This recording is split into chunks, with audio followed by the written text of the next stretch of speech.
আসসালামু আলাইকুম। সংবাদে আপনাদের সবাইকে স্বাগত জানাচ্ছি। আমি ফিরোজ তোহা। শুরুতেই আরবে কেবলস সংবাদ শিরোনাম।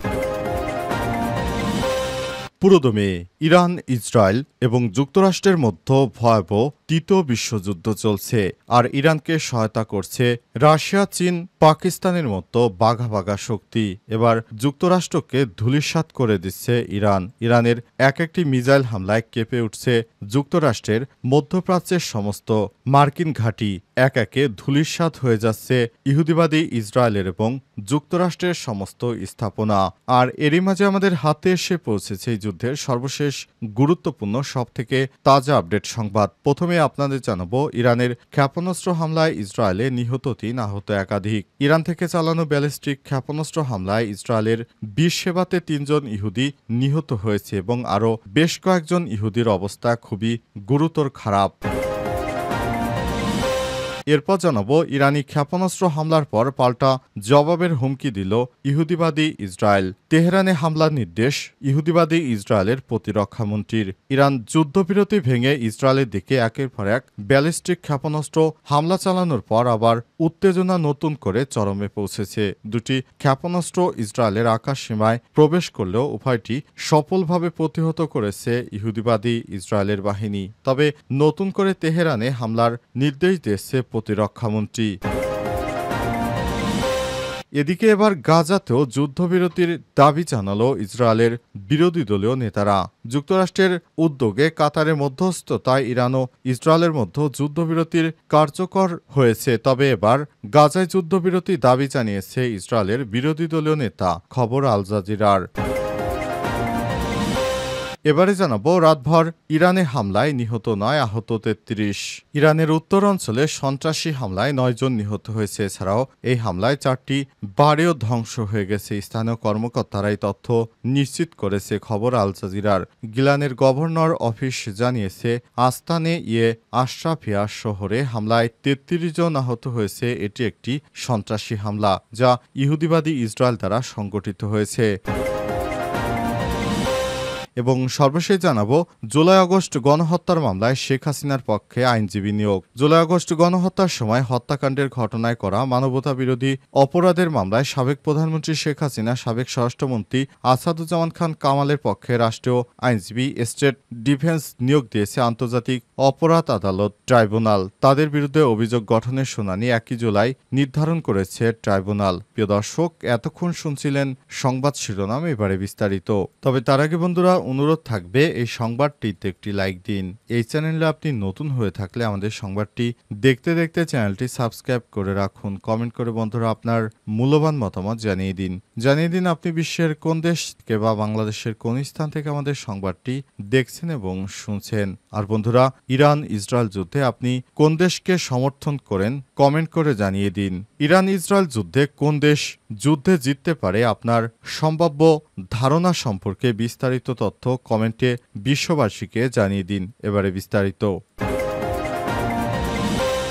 ইরানের ক্ষেপণাস্ত্র হামলায় ইসরায়েলে নিহত ৩, আহত একাধিক। ইরান থেকে চালানো ব্যালিস্টিক ক্ষেপণাস্ত্র হামলায় ইসরায়েলের বীরসেবাতে ৩ জন ইহুদি নিহত হয়েছে এবং আরও বেশ কয়েকজন আহত হয়েছে। খবর দ্য টাইমস অফ ইসরায়েলের। ইসরায়েলের অ্যাম্বুলেন্স সেবা ম্যাগেন ডেভিড অ্যাডম জানিয়েছে, নিহত ৩ জনের মধ্যে ২ জন পুরুষ, ১ জন নারী। এছাড়াও আহতদের মধ্যে ২ জনের অবস্থা গুরুতর এবং বাকি ৬ জনকে প্রাথমিক চিকিৎসা সেবা দেওয়া হচ্ছে, তারা সুস্থ রয়েছে। ইরানের চালানো ক্ষেপণাস্ত্র হামলায় বীরসেবাতে যে ভবন ক্ষতিগ্রস্ত হয়েছে সেখানে আর কোনো হতাহত ব্যক্তি রয়েছে কিনা তা খুঁজে বের করছে উদ্ধার অভিযান চালাতে শুরু করেছে মেডিকেলের কর্মীরা। ইসরায়েলের প্রতিরক্ষা বাহিনী জানিয়েছে, ইরান থেকে আজ দফায় দফায় হামলা চালানো হচ্ছে। তারা যুদ্ধবিরতি লঙ্ঘন করে হামলা চালিয়ে যাচ্ছে। ইহুদিবাদী ইসরায়েলের বিভিন্ন স্থাপনায় একের পর এক আঘাত হানছে ইরানের শক্তিশালী মিসাইল। ইরানের এই শক্তিশালী মিসাইলে ইহুদিবাদী ইসরায়েলের অবস্থা খুবই শোচনীয় পরাজয়ের মধ্যে পড়েছে। ইহুদিবাদীরা কোনোভাবেই আর বাঁচতে পারবে না। ইরানের এক একটি মিসাইল গিয়ে ইহুদিবাদীদের সমস্ত স্থাপনা একে একে গুড়িয়ে দিচ্ছে। এতে করে ইহুদিরা চোখে মুখে অন্ধকার দেখছে। তারা কোনোভাবেই আর বাঁচার মতো কন্ডিশনে নেই। তারা এখন পালানো ছাড়া তাদের আর কোনো উপায় থাকছে না, কারণ ইতিমধ্যে ইরানের সবথেকে শক্তিশালী মিসাইল দিয়ে হামলা শুরু হয়েছে ইসরায়েলে। ইরানি ক্ষেপণাস্ত্র হামলার পর পাল্টা জবাবের হুমকি দিয়েছে ইসরায়েল। তেহরানে হামলার নির্দেশ প্রতিরক্ষামন্ত্রীর। ইরান যুদ্ধবিরতি ভেঙে ইসরায়েলের দিকে ব্যালিস্টিক ক্ষেপণাস্ত্র ছোড়ার পর উত্তেজনা চরমে পৌঁছেছে। দুইটি ক্ষেপণাস্ত্র ইসরায়েলের আকাশসীমায় প্রবেশ করলেও উভয়ই সফলভাবে প্রতিহত করেছে বলে জানিয়েছে ইসরায়েলের প্রতিরক্ষা বাহিনী সেনাবাহিনী আইডিএফ। আজ এক প্রতিবেদনে খবর দিয়েছে দ্য টাইমস অফ ইসরায়েল। এই ঘটনার পরপরই প্রতিক্রিয়া জানিয়েছে ইসরায়েলের প্রতিরক্ষামন্ত্রী ইসরায়েল কার্তোস। তিনি বলেছেন, যুদ্ধবিরতি লঙ্ঘনের জন্য ইরানকে কঠোর জবাব দিতে আইডিএফকে নির্দেশ দেওয়া হয়েছে। তেহরানের কেন্দ্রস্থলে শাসক গোষ্ঠী লক্ষ্যবস্তুর উপর তীব্র হামলার প্রস্তুতি নিচ্ছে বলেছিল। এদিকে ইরান যুদ্ধবিরতি লঙ্ঘন করে ইসরায়েলের উত্তর অঞ্চলের দিকে একটি ব্যালিস্টিক ক্ষেপণাস্ত্র ছোড়ার পর তেহরানের বিরুদ্ধে পাল্টা জবাবের আহ্বান জানিয়েছে দেশটির আইন প্রণেতারা। ইসরায়েলের কঠোর ডানপন্থী অর্থমন্ত্রী প্রধানমন্ত্রী নেতানিয়াহুর নিরাপত্তা মন্ত্রিসভা সদস্য বেজালেল স্মিটিস এক টুইটে বলেছেন, তেহরান কাব্যে। অন্যদিকে ওজ্জমা ইহুদিবাদীদের দলের সংসদ সদস্য লিমোর সন হার লিখেছেন, নিরাপত্তার জবাব হবে নিরাপত্তা, তবে ক্ষেপণাস্ত্রের জবাব কি হবে? বিরোধী দলীয় দল ইসরায়েলের বেইতুন প্রধান অভিজ্ঞদর লিবারম্যান সরাসরি হামলার জবাব দেওয়ার জন্য আহ্বান জানিয়েছে সেনাবাহিনীকে। অর্থাৎ আবারও যে কোনো সময় আইডিএফ ইরানে হামলা চালাতে পারে এমন আশঙ্কা তৈরি হয়েছে। এবার গাজাতেও যুদ্ধবিরতির দাবি জানালো ইসরায়েলের বিরোধী নেতারা। যুক্তরাষ্ট্রের উদ্যোগে কাতারের মধ্যস্থতায় ইরান ও ইসরায়েলের মধ্যে যুদ্ধবিরতি কার্যকর হয়েছে। তবে এবার গাজা যুদ্ধবিরতির দাবি জানিয়েছে ইসরায়েলের বিরোধী দলীয় নেতারা। খবর আল জাজিরার। ইসরায়েলের মধ্যবামপন্থী ডেমোক্র্যাটস পার্টি নেতা ইয়াইর গোলান সরকারের প্রতি আহ্বান জানিয়ে বলেছেন, ইরানের সঙ্গে ঘোষিত যুদ্ধবিরতির পর যেন গাজাতেও যুদ্ধবিরতিতে সম্মত হয় তারা। সামাজিক যোগাযোগ মাধ্যম টুইটারে শেয়ার করা এক পোস্টে গোলান আরও বলেছেন, এখনই সময় মিশন সম্পন্ন করার, সব বন্দীদের ফিরে আনতে হবে, গাজায় যুদ্ধের ইতি টানতে হবে এবং সেই অভ্যুত্থান একেবারে বন্ধ করতে হবে যা ইসরায়েলকে দুর্বল, বিভক্ত এবং অসহায় করে তুলেছে।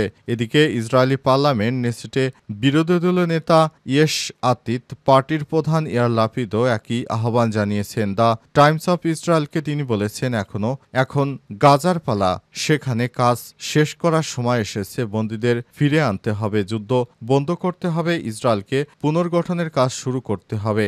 বিরোধী দলীয় নেতাদের পাশাপাশি যুদ্ধবন্ধের আহ্বান জানিয়েছে গাজায় আটক ইসরায়েলি নাগরিকদের স্বজনরাও।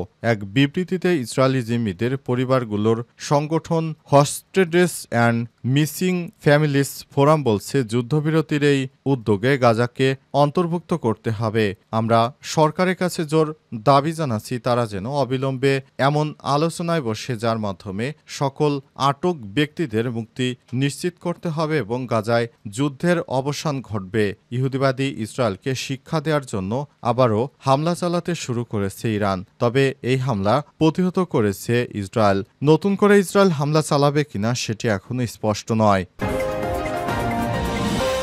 জুলাই আগস্ট গণহত্যার মামলা, শেখ হাসিনার পক্ষে আইনজীবী নিয়োগ। জুলাই আগস্টে গণ অভ্যুত্থানের সময় হত্যাকাণ্ডের ঘটনায় করা মানবতা বিরোধী অপরাধের মামলায় সাবেক প্রধানমন্ত্রী শেখ হাসিনা, সাবেক স্বরাষ্ট্রমন্ত্রী আসাদুজ্জামান খান কামালের পক্ষে রাষ্ট্রীয় আইনজীবী স্টেট ডিফেন্স নিয়োগ দিয়েছে আন্তর্জাতিক অপরাধ ট্রাইব্যুনাল। তাদের বিরুদ্ধে অভিযোগ গঠনের শুনানি 1 জুলাই নির্ধারণ করেছে ট্রাইব্যুনাল। আন্তর্জাতিক অপরাধ ট্রাইব্যুনাল এদিন ধার্য করেছে। এর আগে সকালে আন্তর্জাতিক অপরাধ ট্রাইব্যুনাল জানায়, জুলাই আগস্ট গণ অভ্যুত্থানের সময় আশুলিয়া হত্যার পর 6 জনের মরদেহ পোড়ানোর ঘটনায় 16 জনের সম্পৃক্ততা পেয়েছে ট্রাইব্যুনালের তদন্ত সংস্থা। লাশ পোড়ানোর মামলায় ট্রাইব্যুনাল তদন্ত প্রতিবেদন দাখিল 2 জুলাই। এ মামলায় গ্রেপ্তার পুলিশ কর্মকর্তা আবদুল্লাহ হিল কাফি, শহীদুল ইসলাম সহ 7 জনকে হাজির করা হয় ট্রাইব্যুনালে একের পর এক তাদেরকে হাজির করে জিজ্ঞাসাবাদ করা হচ্ছে। তারা কিভাবে সাধারণ নিরীহ মানুষদেরকে হত্যা করেছিল শুধুমাত্র একজন সরকারের নির্দেশে। তাদের একবারের জন্য কি মনে হয়নি যে যাদেরকে তারা হত্যা করছে তারাই এই ভূখণ্ডের মালিক? তারা এই দেশের জনগণই হচ্ছে এই দেশের মালিক। এই সরকার আজ আছে তো কাল থাকবে না, কিন্তু তারা তখন মনে করেছিল সরকারই সর্বে সর্বা। তাই সরকারের কথা মতো তারা এই ধরনের অপকর্ম করেছিল, যার দায়ভার এখন তাদেরকেই বহন করতে হচ্ছে। কারণ বিগত শাসক গোষ্ঠী এখন দেশ ছেড়ে পালিয়েছে, তবে পুলিশের যেসব কর্মকর্তারা বিগত শাসকের নির্দেশে এত গণহত্যা চালিয়েছে তারা এবার ধরা পড়েছে। তাদেরকে একে একে আইনের আওতায় নিয়ে আসা হচ্ছে, রিমান্ডে নেওয়া হচ্ছে। কারো বা এবার ফাঁসির দড়িতে ঝুলে হত্যা করা হবে কিংবা কাউকে জেল জীবনে থাকতে হবে হয়তো দীর্ঘ সময়।